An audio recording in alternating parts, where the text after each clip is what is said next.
Memang kami dari pengusaha Tour and Travel pada hari ini agak sedikit babak belur.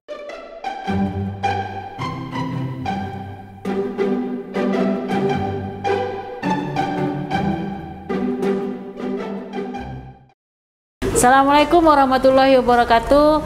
Netizen Indonesia, Bincang Rina di Ruang Indonesia Bicara.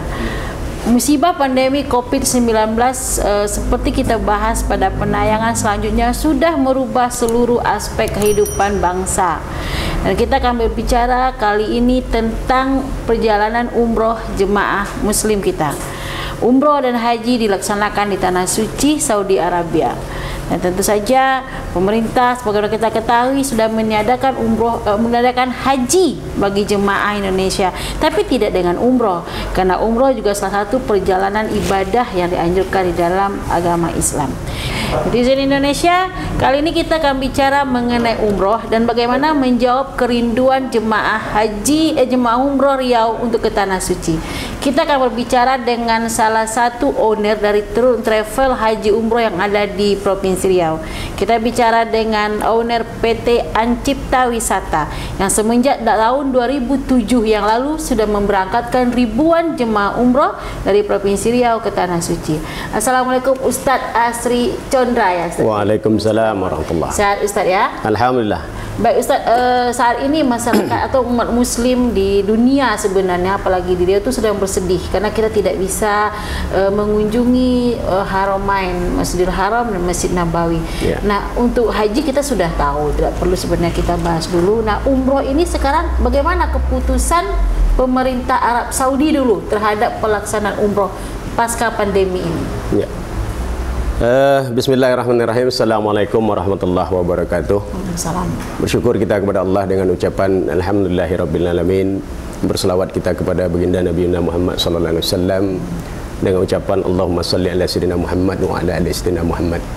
Assalamualaikum ya Rasulullah, assalamualaikum ya Nabi Allah. Banyak-banyak kita berselawat, mudah-mudahan kelak di yaumil akhirah kita mendapatkan syafaat beliau. Amin ya rabbal alamin. Amin ya rabbal alamin. Yang pertama tentu terima kasih kepada Ruang Bincang Rina, Ruang Indonesia Berbicara. Ya. Alhamdulillah kali ini kita akan membahas tentang apa efek pandemi ya, global COVID-19 ini terhadap umroh. Sama-sama kita ketahui memang seluruh lapisan usaha pada hari ini boleh dikatakan lumpuh oleh pandemi yang luar biasa ini. Termasuk salah satunya umroh ya. Yang terparah sekali sebenarnya dari lapisan usaha manapun itu yang terparah adalah kena oleh pandemi ini adalah usaha pariwisata. Ya, wisata. Dan umroh ini kan termasuk di usaha pariwisata tersebut. Dan memang ketika ini terjadi sama-sama kita ketahui juga Arab Saudi mulai dari tanggal 13 Maret sudah lockdown. Sudah dikunci total. Sudah 4 bulan hari ini ya? 4 bulan ya. Kalau tidak salah tanggal 13 Maret 2020 itu sudah lockdown, memang dikunci agar betul-betul bisa selamat dari pandemi ini. Karena mungkin target dari pemerintah Arab Saudi mungkin untuk haji, karena haji akan segera terlaksana. Tapi sama-sama kita ketahui seluruh dunia pada hari ini juga tidak memberangkatkan jamaah haji. Berarti bukan Indonesia saja? Bukan ya? Indonesia saja, tapi alhamdulillah beberapa belakangan ini kita dapat informasi dari rekan-rekan di Arab Saudi, hajinya untuk tahun ini tetap dibuka walau hanya untuk saudara kita yang di Saudi Arabia saja. Itu pun termasuk orang yang mukim di sana, yang mukimin orang luar yang tinggal di Arab Saudi boleh haji. Boleh haji. Tapi memang dibatasi oleh pemerintah. Belum tahu kapasitasnya berapa akan dibuka. Tapi kita bersyukur kepada Allah dengan alhamdulillah haji pada tahun ini insya Allah ada. Ada. Walaupun kita tidak. Walaupun bisa dari Indonesia tidak bisa melaksanakan pemberangkatan. Nah, umroh sekarang Ustaz. Artinya ditunda, kan gitu. Ya, persoalan umroh seperti yang ditanya tadi, bagaimana kebijakan dari pemerintah Arab Saudi, kapan ini akan dibuka? Tentu seperti itu. Sampai hari ini kita belum mendapatkan keputusan resmi dari pemerintah Arab Saudi kapan akan dibuka lagi suspennya umroh ini. Tapi seperti perkembangan yang kita ikuti belakang ini, ada informasi ini akan dibuka nanti setelah Lebaran Haji. Berkemungkinan itu di akhir bulan September. Di akhir bulan September.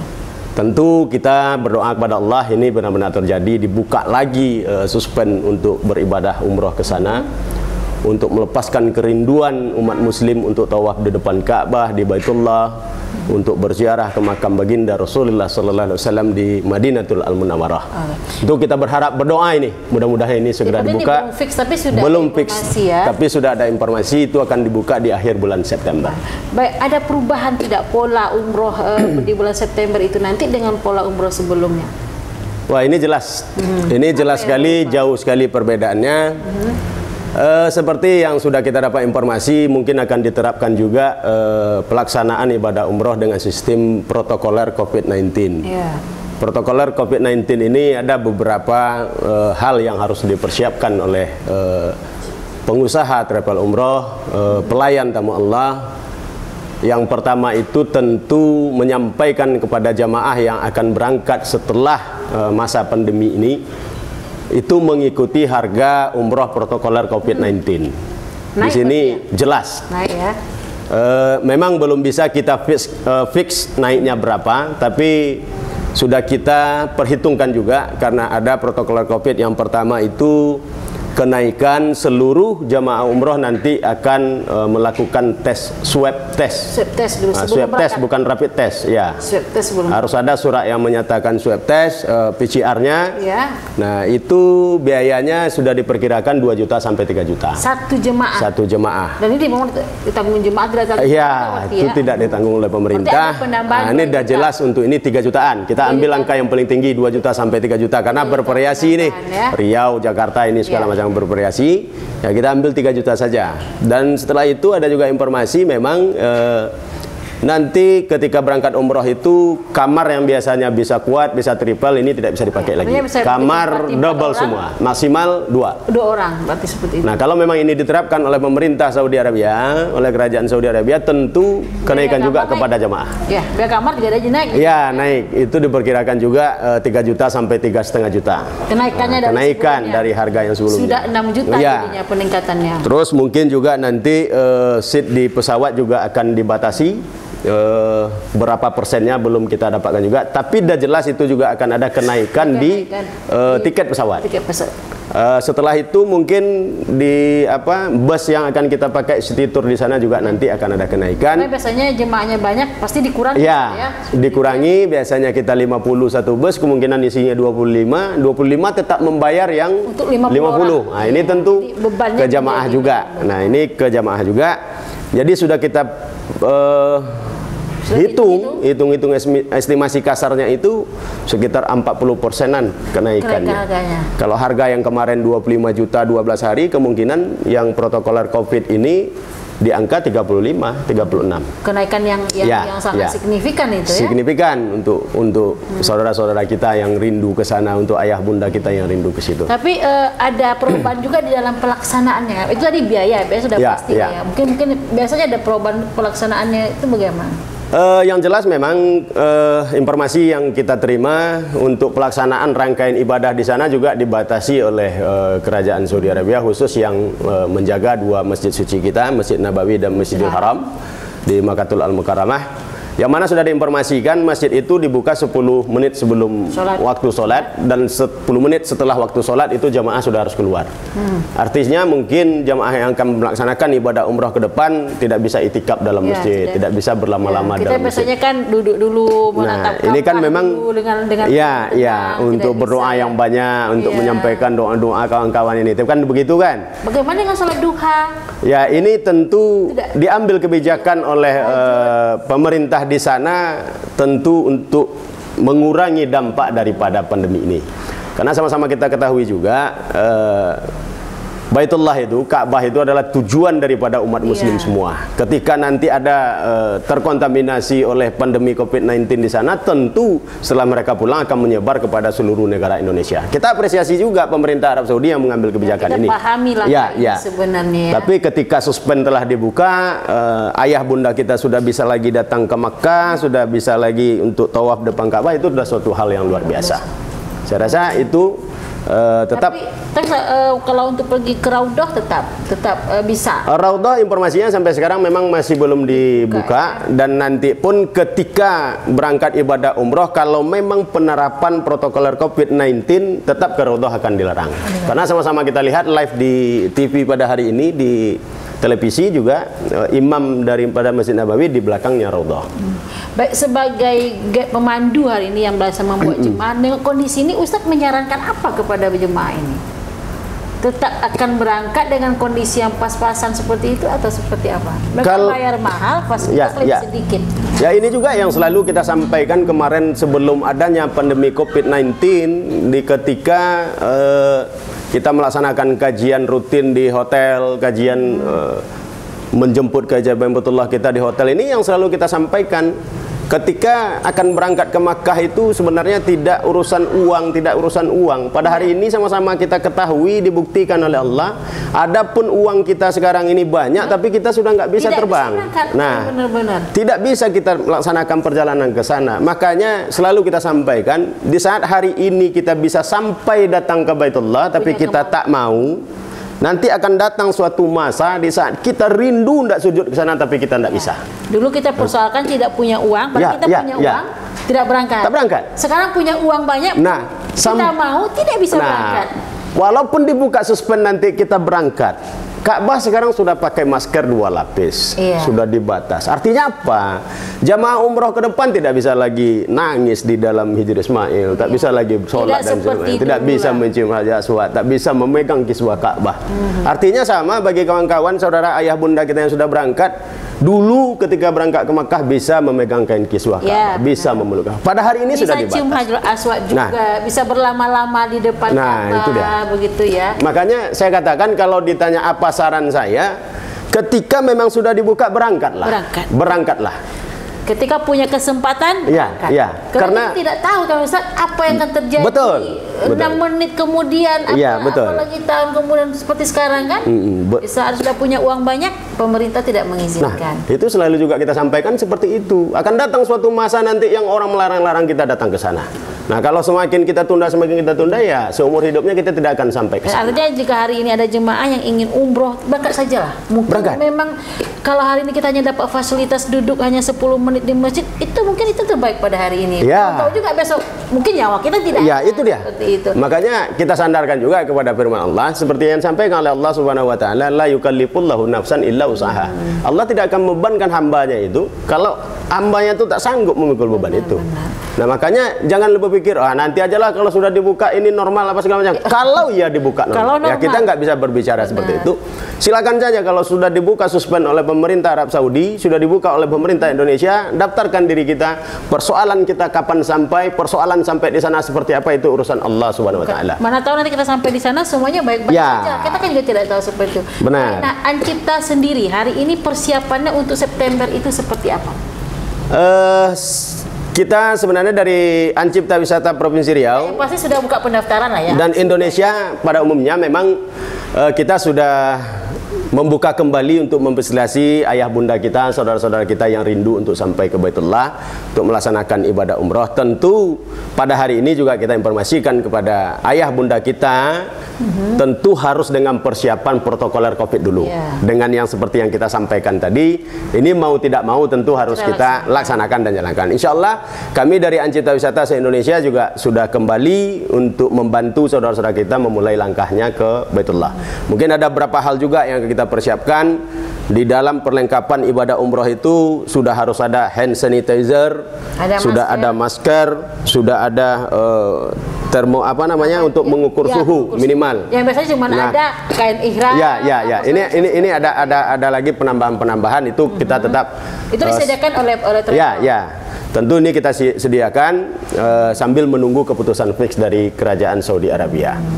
Baik, ini sudah ada respon, maksudnya begitu ini dibuka sudah ada jemaah yang ingin berangkat nih Ustaz. Pengaruh tidak adanya haji itu bagaimana keinginan masyarakat untuk umroh itu? Sebenarnya sangat ini sekali pengaruhnya akibat akibat suspennya ditundanya pemberangkatan haji pada tahun ini oleh pemerintah Indonesia. Ini sudah otomatis akan berpengaruh kepada keinginan jamaah-jamaah yang akan berangkat umroh. Tapi setelah kita jalanin juga sudah ada beberapa yang tahun ini dia disuspend, ditunda berangkat, dia mendaftarkan umroh. Ini persoalan usia mereka juga sudah 70, sudah 73. Kita juga menunggu keputusan dari Arab Saudi. Karena informasi yang kita dengar yang untuk haji tahun ini tidak boleh lebih dari 65 tahun.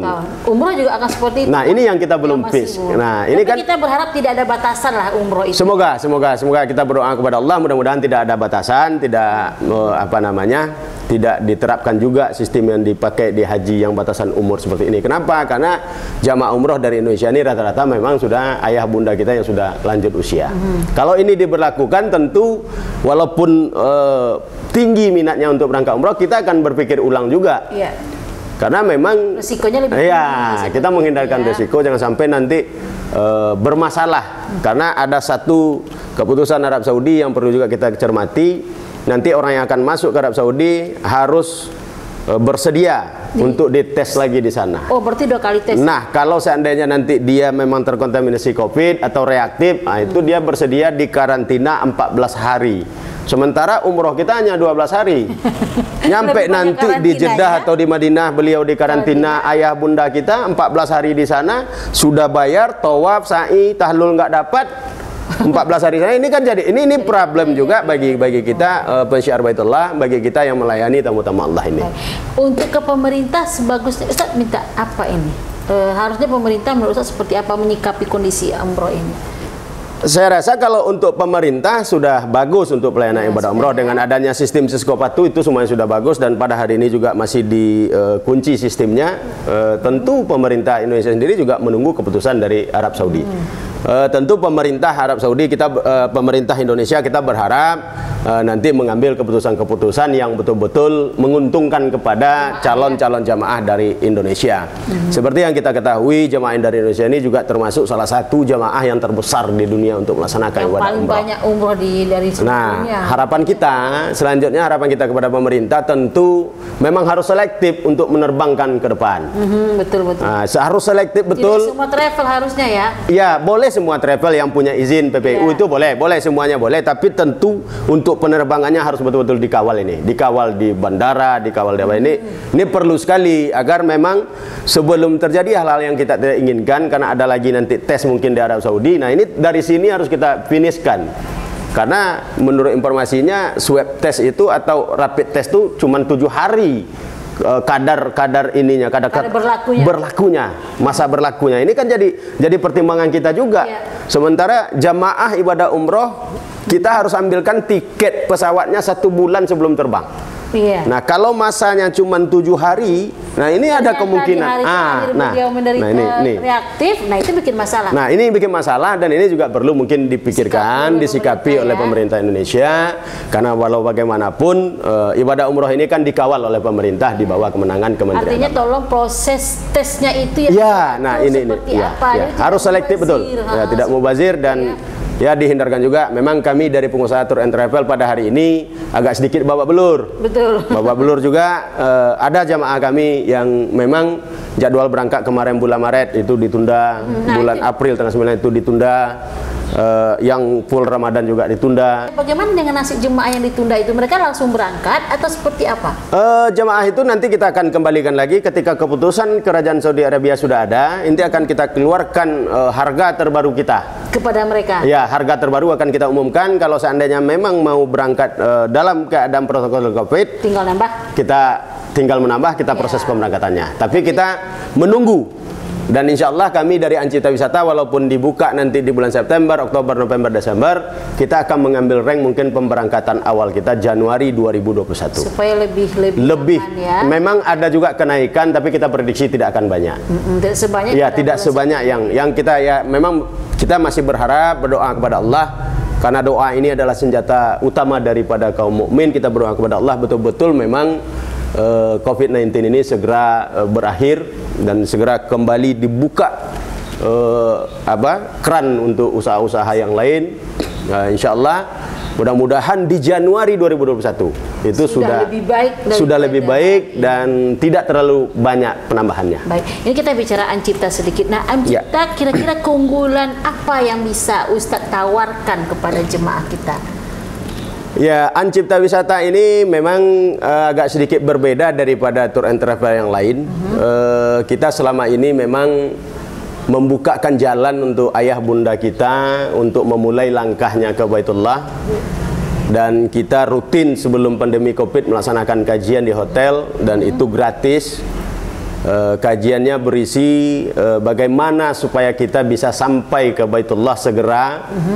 Karena seperti yang saya sampaikan, selalu saya sampaikan, Baitullah itu tidak ada hubungannya dengan pekerjaan, tidak ada hubungannya dengan uang, tidak ada hubungannya dengan sawit, tidak ada hubungannya dengan usaha kita yang lain. Baitullah itu adalah mutlak urusan Allah. Mutlak Allah yang mengundang ke sana.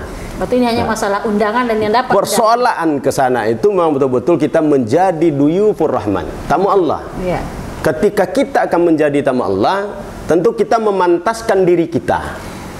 Lah kan banyak, seperti kita ketahui banyak ayah bunda kita yang punya uang lebih, tapi tidak Allah takdirkan dia untuk sampai ke sana. Berarti hanya Ancipta membantu memantaskan jemaah. Nah, ini dapat undangan. Ini yang kita gesa. Kita kejar Allah.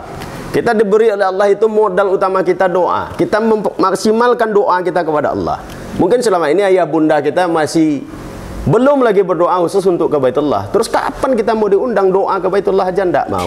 Nah, ini problem mendasar. Dan setelah di kajian itu, ketika ayah bunda kita memulai melangkah ke kita, melangkah untuk ke Baitullah, kita bikin sebuah grup yang kita lakukan Riyadhah Amaliyah.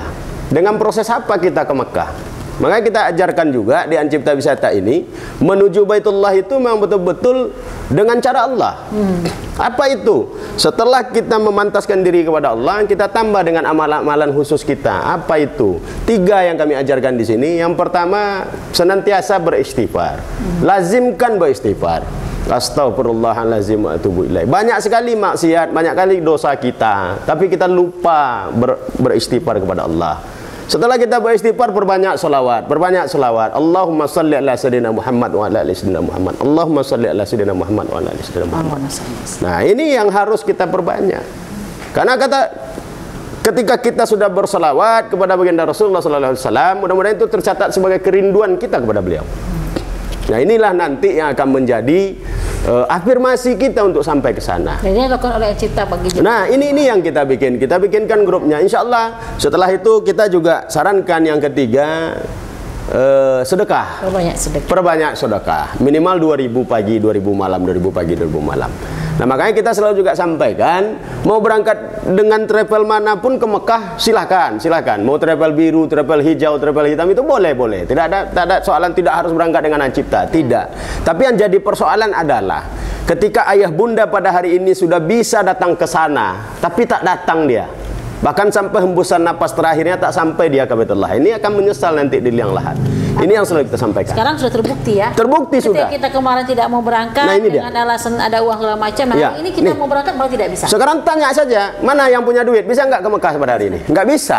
Mana yang punya kesempatan juga tidak bisa. Nggak bisa. Makanya itu selalu juga kita sampaikan. Nah, inilah beda Ancipta Wisata.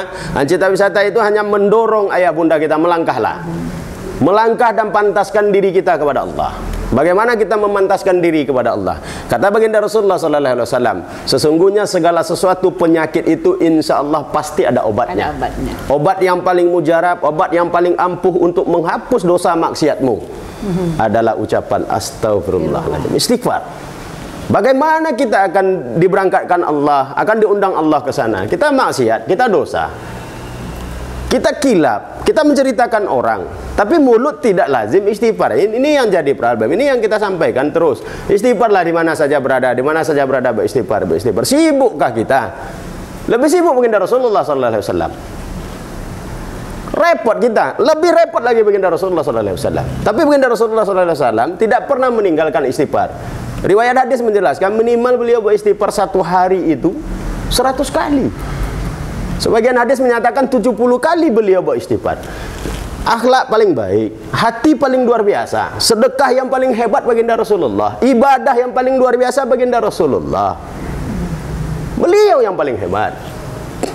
Jadi ada 3 kunci di sini saya kalau pergi umrah itu sedekah, istighfar, selawat dan sedekah.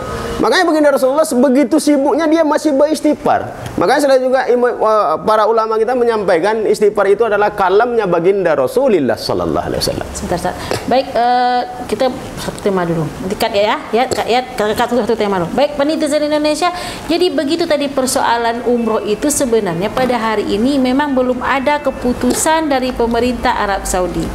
Kita bagi jemaah yang sudah ingin punya keinginan seperti kata Ustaz Condra tadi, jangan ditahan, jangan diperlambat, karena kita tidak tahu apa yang terjadi besok hari dan pada selanjutnya. Baik, dari Bincang Rina di Ruang Indonesia Bicara. Assalamualaikum warahmatullahi wabarakatuh.